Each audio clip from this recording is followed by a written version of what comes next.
오늘은 고전 속에서 찾은 현대의 건강관리 비법을 소개해 드리려고 합니다. 공자의 가르침이 담긴 책 50에 읽는 논어를 통해 우리는 단순히 도덕과 인간관계뿐 아니라 몸과 마음의 건강을 어떻게 지킬 수 있는지 배울 수 있어요. 공자는 중용을 통해 건강한 삶의 균형을 강조했습니다. 무리하지 않고 절제와 균형을 지키는 것이 바로 건강한 삶의 시작이라는 점을 말이죠. 여러분도 건강을 위해 마음의 평정과 규칙적인 생활 습관이 얼마나 중요한지 한번 생각해 보신 적 있나요? 오늘은 공자의 지혜를 바탕으로 식사와 생활 습관, 마음의 안정까지 우리의 건강을 지키는 소박하고도 강력한 비결들을 함께 나눠볼까 합니다. 끝까지 함께 해주세요. 색과 냄새가 좋지 않거나 익히지 않은 건 먹지 않았고 때가 아니면 먹지 않았다. 논어 향당편에는 공자의 평소 생활 모습이 다양하게 기록되어 있습니다. 2500년 전 모습을 마치 파노라마 영상처럼 보여주고 있습니다. 공자의 식습관은 생각보다 까다로웠습니다. 공자께서 대사구라는 고관으로 삶을 누렸던 짧은 기간의 기록으로 공자의 까다롭지만 건강한 식습관을 엿볼 수 있습니다. 당시 공자가 비교적 장수를 누릴 수 있었던 배경엔 철저한 식습관이 자리하고 있었습니다. 밥은 정제한 쌀로 지은 것을 즐겼으며 회는 가늘게 썰어 드셨고 쉰밥과 상한 생선, 부패한 고기는 먹지 않았습니다.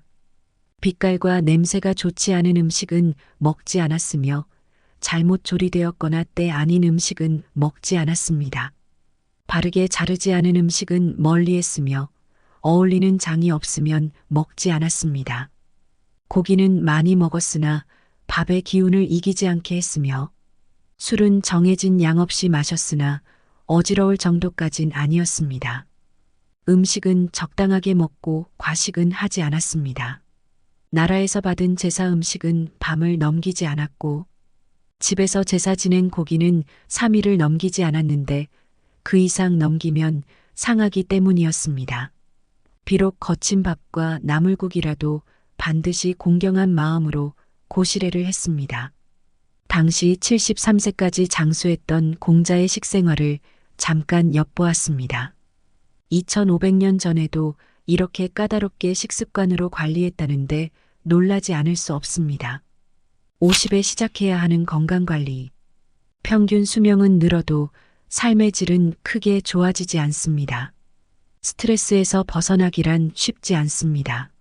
일상이 되어버린 미세먼지의 습격, 매년 더 뜨거워져 적응하기 힘든 기후, 더 깊어만 가는 빈부격차, 점점 예민해지는 감정, 업무 스트레스와 인간관계 스트레스, 가정 폭력과 성폭력, 광분하는 가짜 뉴스, 벗어나기 힘든 스트레스 사회에 우리는 살고 있습니다.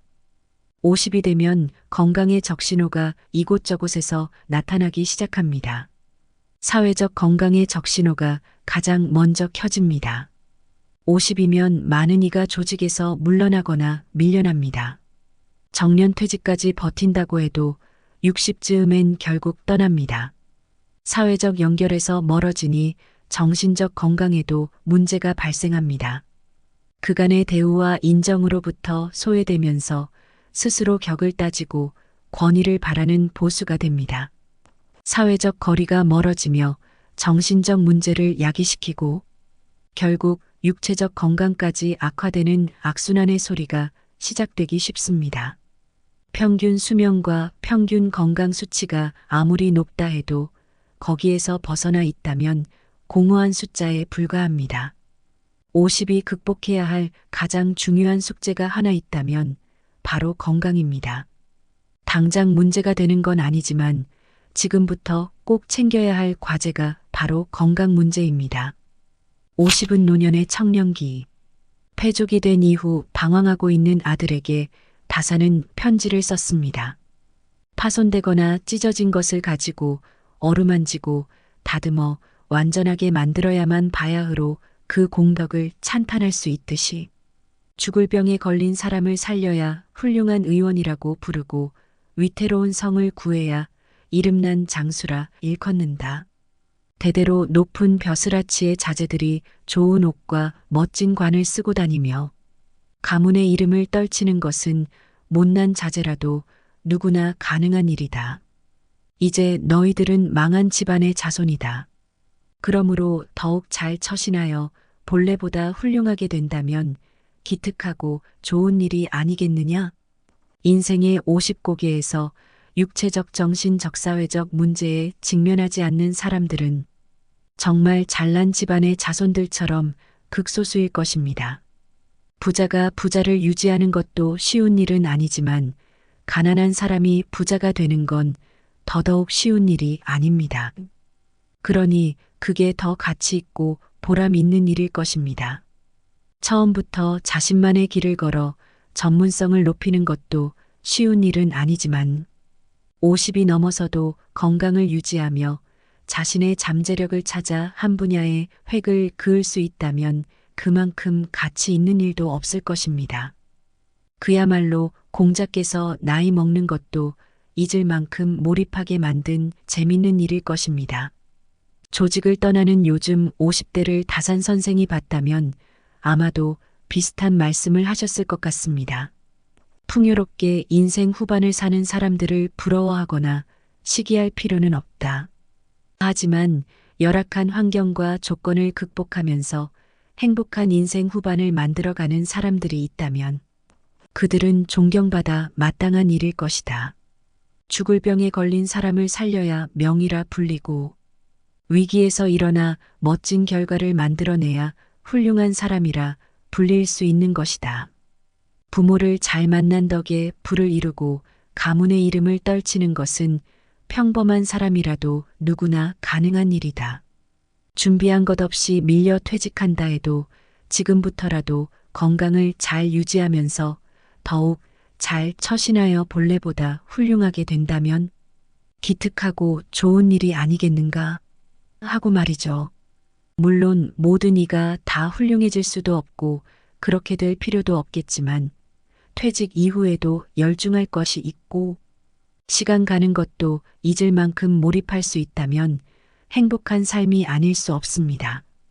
그러려면 건강이 기반되어야 합니다. 육체적 정신적 사회적 건강을 놓치지 않아야 합니다. 우리가 알고 있는 역사 속의 훌륭한 인물들은 위기를 기회로 만들었습니다. 인생을 파고드는 치명적인 환경과 위기를 기회로 삼았습니다.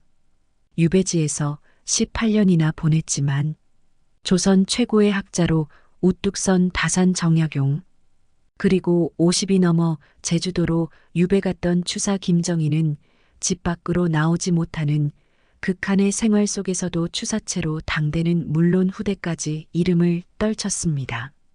여러분들도 건강관리 잘하셔서 행복한 인생 사시길 바랍니다.